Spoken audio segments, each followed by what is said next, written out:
और कम पानी में लेने वाला फसल है ये मराठवाड़ा, जो जहाँ पे कम बारिश होता है, जो सूखा पड़ता है, वहीं पे ये लोग कर रहे हैं।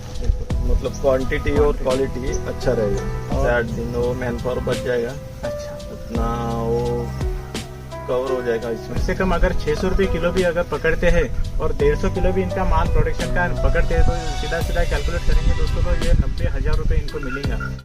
हाय दोस्तों, नमस्कार। आज के किसान चैनल में आपका स्वागत है।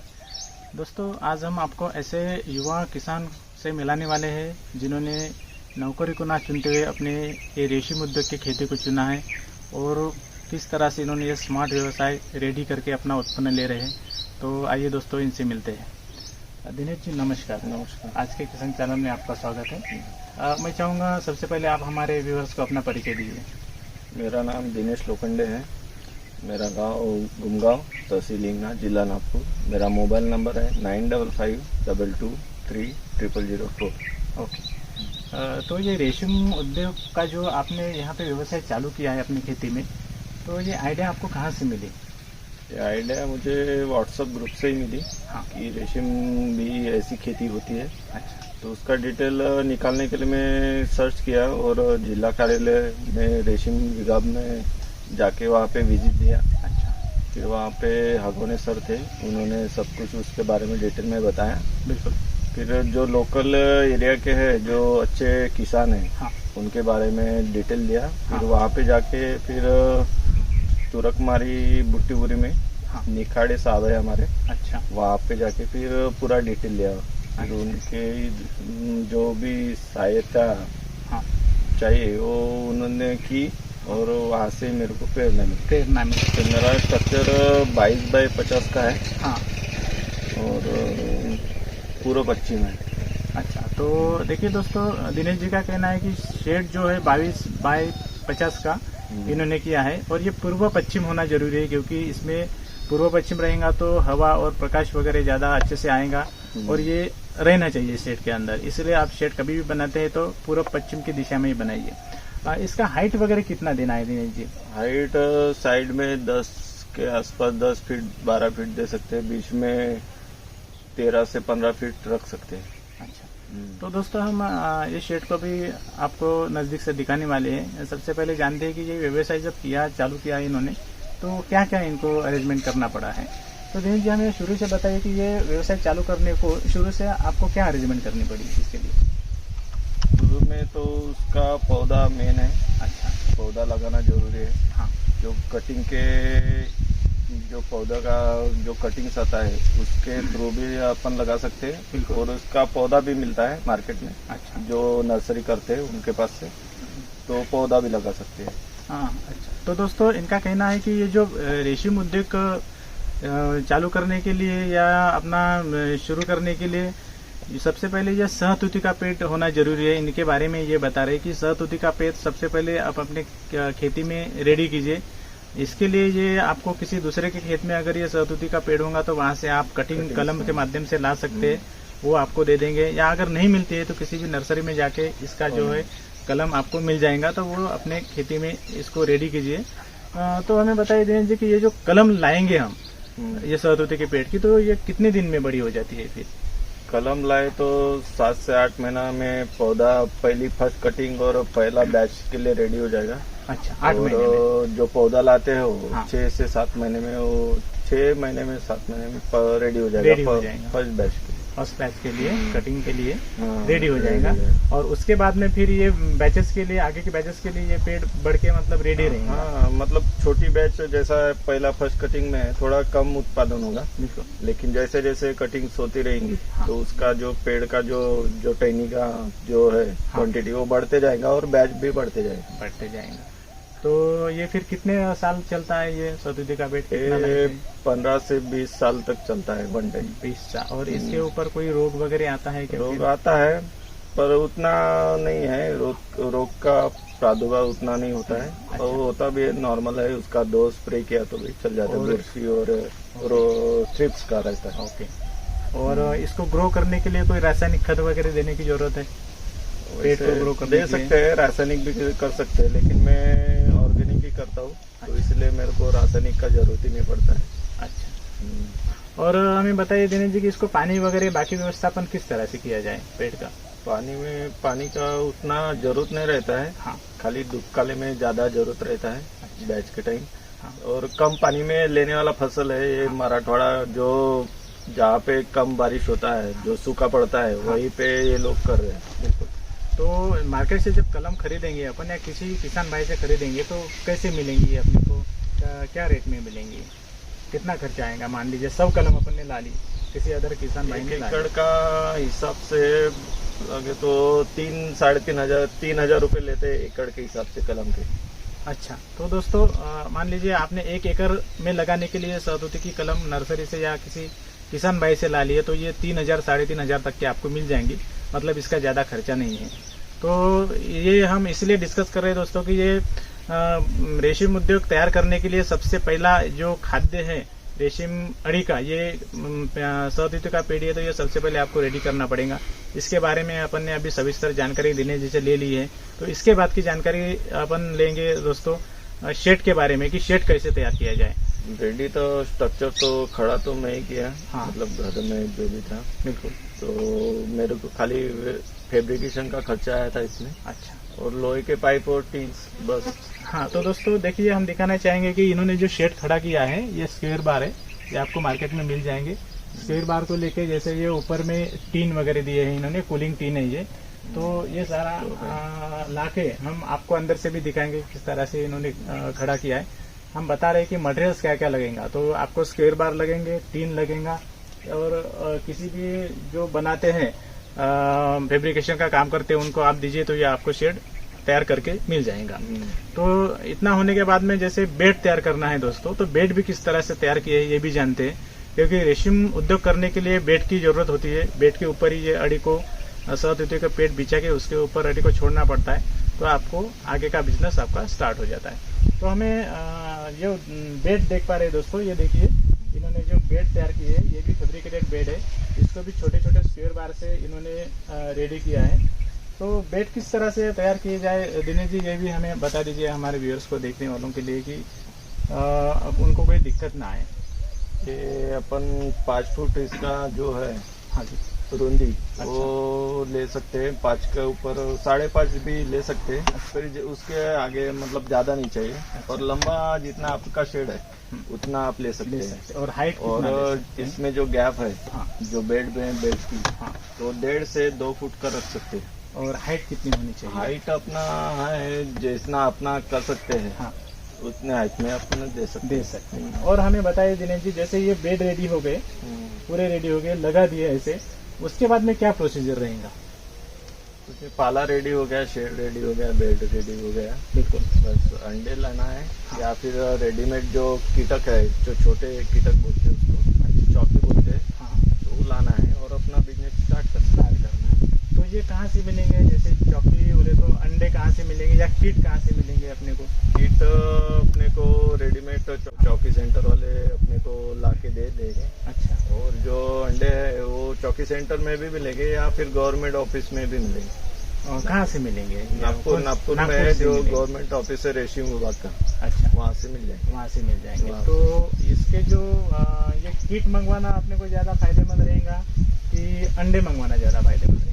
अंडे मंगवाना फायदेमंद रहेगा, क्योंकि अपन खुद करेंगे तो अच्छा उसमें मतलब क्वांटिटी और क्वालिटी अच्छा रहेगा। और कोई रेट्स में फर्क गिरेगा? जैसे रेट्स में फर्क गिरेगा, वो जो है पालने का 1600 रुपये 100 DFL का लेता है। अच्छा। वो अपने को माइनस हो जाएगा, 2000 में अपना काम हो जाएगा। अच्छा, तो देखिए दोस्तों दिनेश जी का कहना है कि ये जो आपको कीट या अंडे होना, तो ये अपने नागपुर में ही गवर्नमेंट जो रेशम उद्योग है वहाँ से आपको मिल जाएंगे। और ये DFL के हिसाब से मिल जाएंगे। जैसे इनका कहना है कि अगर कीट मंगवाते हैं तो मंगवा सकते हैं, बट इनके जो अंडे आते हैं वो मंगवाते हैं तो आपको रेट्स में भी कम गिरेगा। और खुद रेडी करेंगे तो इनका जो ये अड़ी है क्वालिटी वो भी बेस्ट मिलेंगी, अच्छी मिलेंगी, और उस तरह से प्रोडक्शन भी अच्छा मिलेगा। तो ये जैसे आपने अभी कितने DFL का माला ले रहे हैं? मेरा अभी 150 DFL का बैच चल रहा है। 150 DFL का। तो आपने कीट लाए थे कि अंडे लाए थे? मैं खुद चौकी तैयार किया था, अंडे लाया था। हाँ, गवर्नमेंट ऑफिस से बुकिंग करके। अच्छा। तो घर में ही चौकी बना के खुद चालू की। खुद चालू किए थे। तो 150 DFL का जो आपने अंडी मंगवाए थे वो कितने की पड़ी थी आपको? वो 150 DFL का 1,500 का पड़ा था। 1,500। कैसे रेडी करना है, चौकी कैसे करना है, ये भी थोड़ा सा बता दीजिए हमारे व्यूअर्स को, तो अच्छा रहेगा। अंडे लाने के बाद गवर्नमेंट ऑफिस से आएगा, उसका फोन किया अंडे आ गया है जी, और वहाँ से पिकअप करना है अपने को। बिल्कुल। और जो उसमें हैचिंग डेट रहता है, जो अंडे फूटेंगे बिल्कुल। उस डेट का मतलब मेंशन रहता है उसमें, हाँ, तो कब उसमें करना है। हाँ। तो उसके हिसाब से अपने को फिर देखना पड़ता है कि कौन सी तारीख है। उसके 2-3 दिन पहले पीनेस टेस्ट चालू हो जाता है उसका फूटने का। हाँ, तो उसके पहले ब्लैक बॉक्सिंग करना पड़ता है उसको। अच्छा। फिर ब्लैक बॉक्सिंग करके उसको छोटे इक्विपमेंट ट्रेन रहते हैं, हाँ, उसमें फैला के उसको ब्लैक बॉक्सिंग करना पड़ता है। तो जैसे अंडे फूट गए, ये कीट बाहर निकल गए, तो बहुत ही छोटा छोटा साइज रहता होगा। छोटा। तो फूटने के बाद में फिर कितने दिन में इनको छोड़ना पड़ता है? जैसे बिछा के रखे अपन ने बेड के ऊपर सहतूती के पेड्स वगैरह, पाला वगैरह बिछा के रखा, और इधर अपने कीट हैचिंग हो गए, फूट गए, बाहर आ गए, कितने दिन के बाद में इनको छोड़ेंगे अपन बेड के ऊपर? उसमें 7 से 8 दिन लगता है यहाँ पे, मतलब शेड में लाने तक के। और 6 से 7 दिन घर में ही पालना पड़ता है। अच्छा, तो देखिए दोस्तों, दिनेश जी का कहना है, हमारे स्मार्ट किसान भाई है, इनका कहना है कि अगर खुद अंडे लाते हैं और खुद हैचिंग करते हैं, घर में फूट जाते हैं अंडे, जब कीट बाहर आ जाते हैं तो 7-8 दिन वहीं पे रहने दीजिए और अपना ये जो बेड रेडी कर लीजिए। जैसे हमने बताया, बेड रेडी कीजिए और सहतूतों का पाला उसमें बिछाइए, फ्रेश बिछाइए। जैसे 2 दिन पहले बिछा के मत रखिए, जैसे आज लाना है तो आज ही बिछाइए, पेट का तोड़ के या काट के, और फिर जो कीट है उनको उनके ऊपर छोड़ दीजिए। क्योंकि ये जो फूटते हैं दोस्तों तो बहुत ही छोटे होते हैं, और बाद में जब बढ़ते हैं तो ये 10-15 गुना अपना साइज बढ़ा देते हैं, बहुत बड़े बड़े ये अड़ी इनकी हो जाती है। और इसका यही फायदा है कि अगर जितने बड़े होंगे तो उतना आपको फायदा होगा, क्योंकि जितना ये अड़ी अपना साइज बढ़ाएंगे तो कोस भी उतना बड़ा होगा और कोस का वजन उतना बड़ा मिलेगा और आपका इनकम इससे ज्यादा ही मिलेगा दोस्तों। तो अगर कोई भाई अगर अड़ी मंगवाना चाहते हैं, किट मंगवाना चाहते हैं दिनेश जी, तो क्या बताएंगे इसके बारे में? वो भी ठीक रहेगा? ठीक रहेगा ना, अपना मतलब जो डेज है 7 से 8 दिन, वो मैन पावर बच जाएगा। अच्छा, उतना वो कवर हो जाएगा इसमें। और फिर जैसे वो अड़ी अगर लाएंगे, अपन ने कीट लाएंगे, तो लाते बराबर उनको छोड़ना पड़ेगा फिर इसके ऊपर? हाँ, लाते बराबर इसमें बिछाना पड़ेगा। अच्छा, और जो उसका मोल्टिंग रहता है, मोल्टिंग स्टेज पास होने के बाद उसका फीडिंग चालू। अच्छा। तो देखिए दोस्तों, दिनेश जी का ये कहना है कि अंडे अगर मंगवाते हैं तो क्या प्रोसीजर रहेगा। अगर कोई हमारा किसान भाई अंडी नहीं मंगवाता है, डायरेक्ट किट ही मंगवाता है अपने सेंटर से, तो किट को लाते बराबर ये रेडी कर लीजिए, अपना बेड सहतूती का पाला वगैरह बिछा के रखिए, और वहां से लाने के बाद में इनके ऊपर इनको छोड़ दीजिए। तो आइए दोस्तों और जानते हैं कि इन्होंने किस तरह से अपने बेड को रेडी किया और कितने बेड ये। अभी 8 बेड पूरा पैक हो गया है। अच्छा, तो वो 5x20 का बेड है। अच्छा। 1600 स्क्वायर फीट में अभी बैच चल रहा है। अच्छा, तो देखिए दोस्तों, इनके कहने के हिसाब से अभी ये 8 बेड में अपना प्रोडक्शन ले रहे हैं। जैसे मैं दिखा रहा हूँ आपको, 1 2 3 4 और इस साइड के 4। अभी वैसे इन्होंने 10 बेड अपने रेडी किए दोस्तों, लेकिन 8 बेड में अभी इनका माल है। तो हमें बताए दिनेश जी, अभी ये जो माल हम देख पा रहे हैं, इसको कितने दिन हो गए अभी बैच को स्टार्ट किए हुए? कितने दिन हो गए? 15 दिन हो गया है यहाँ से घर से लाने तक। घर से लाने तक 15 दिन में एक अपना फाइनल स्टेज में है अभी। इनका पाला जो है, हाँ, वो डालना अभी बंद। अच्छा, अभी वो फाइनल जो कोच बनाते हैं वो स्टेज पे आ गए। तो ये कितने दिन में अभी एक कोच यहाँ पे अपने को देखने को मिलेगा? जैसे ये बुनेंगे कोच को 4-5 दिन में रेडी हो जाएगा। 5 दिन में रेडी हो जाएगा, मतलब 15 दिन और ये 5 दिन 20 दिन, और जैसे आप प्रोडक्शन निकालेंगे तो 2 दिन मतलब 20-25 दिन के अंदर आपको एक बैच का प्रोडक्शन कोसा का मिल जाएगा। अच्छा, तो देखिए दोस्तों, इनका जो प्रोडक्शन है, ये जो बिजनेस जब आप स्टार्ट करेंगे, ये बहुत फास्ट ग्रोथ है इनका, क्योंकि टोटली आप जहाँ से शुरू करेंगे वहाँ से एंडिंग तक के जब आपको प्रोडक्शन मिलेगा तो सिर्फ 25 दिन का पीरियड रहेगा।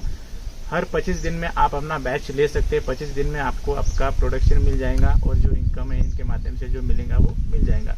तो हमें बताइए दिनेश जी कि ये जब कोसा आप रेडी करेंगे, प्रोडक्शन लेंगे आप, तो ये कहाँ पे बेचेंगे? इनका मार्केटिंग कहाँ करेंगे आप? मार्केटिंग लोकल में भी है व्यापारी वैसे, लेकिन जो मेन मार्केट है बेंगलोर, वहाँ पे रेट हाईएस्ट रहता है। जी, तो वहाँ पे लेके जाते हैं हम हमेशा। जी बिल्कुल। तो वहाँ पे मतलब 600 550 500 तक जाता है। 600 रुपए किलो तक के जाता है। 600 अभी तो है 650 के ऊपर ही है रेट। और बढ़ता भी है जैसे क्वालिटी अगर अच्छी रही है।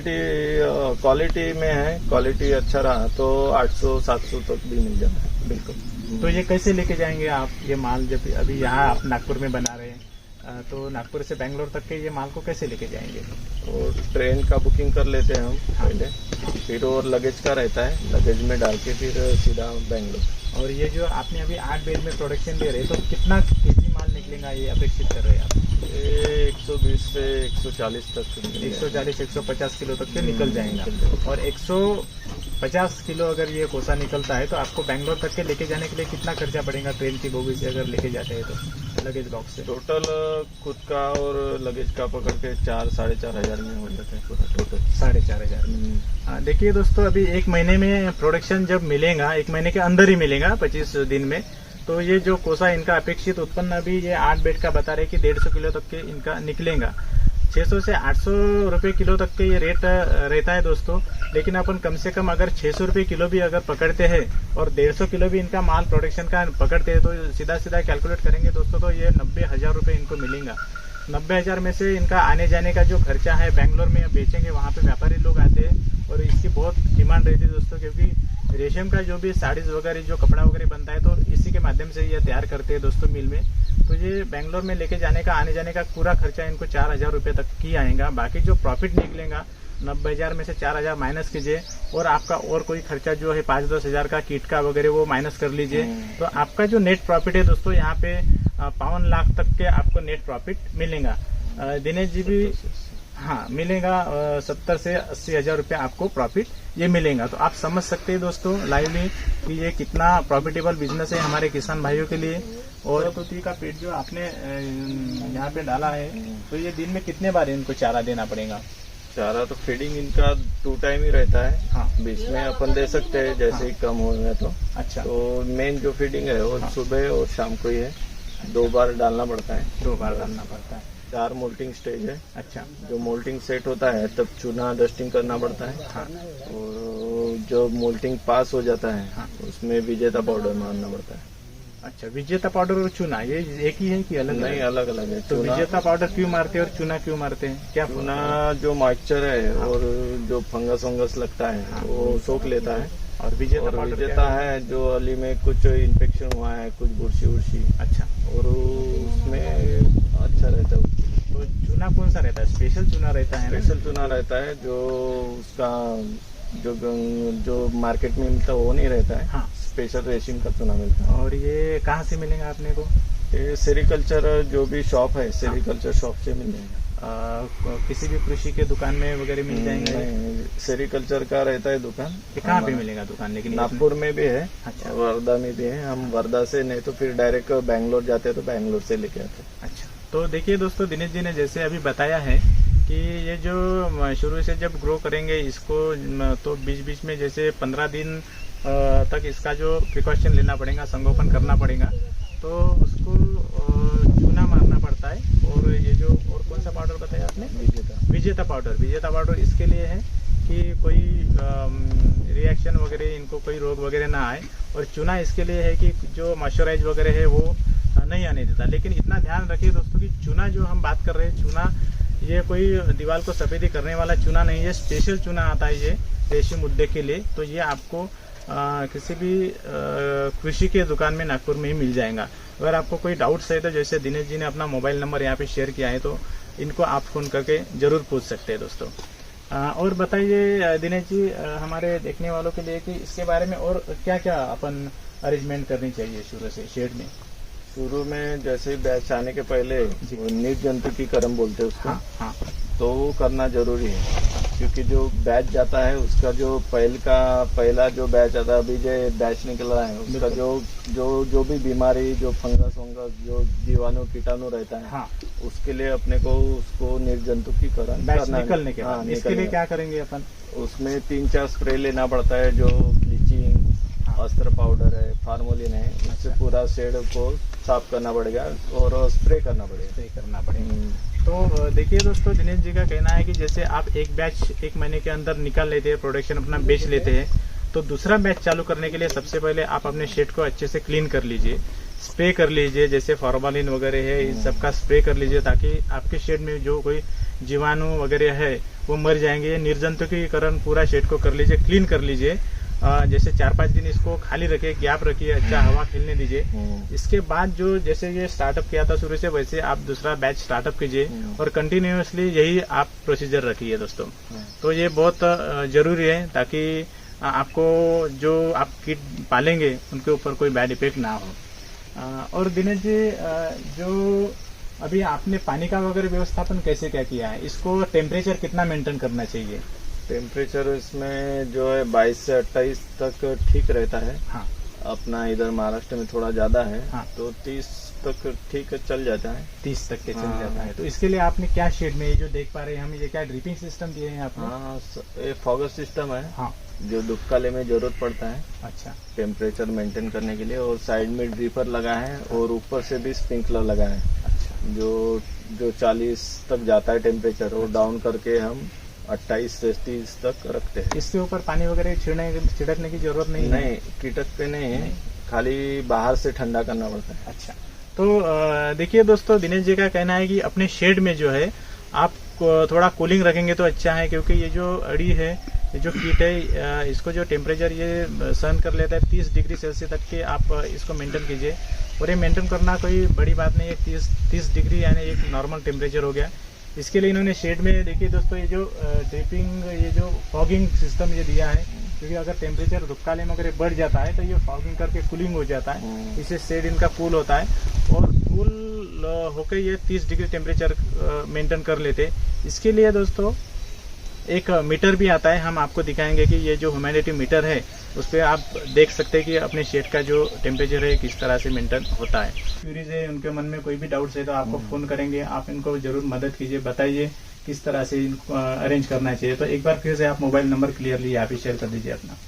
मेरा मोबाइल नंबर है 9552230004। हाँ, तो दोस्तों देखिए, हम जितने भी हमारे जो भाई किसान भाई या बहनें जो ये हमारा वीडियो देख रहे हैं या देख चुके हैं, उनका सारे भाइयों का धन्यवाद करते हैं। और फिर से एक बार हम दिनेश जी का भी यहाँ पे बहुत दिल से धन्यवाद करते हैं कि इसकी जानकारी हमारे साथ इन्होंने शेयर की है, और ये हम जरूर आशा करते हैं कि आप सभी हमारे भाइयों के लिए ये लाभकारी साबित होंगी। धन्यवाद दोस्तों।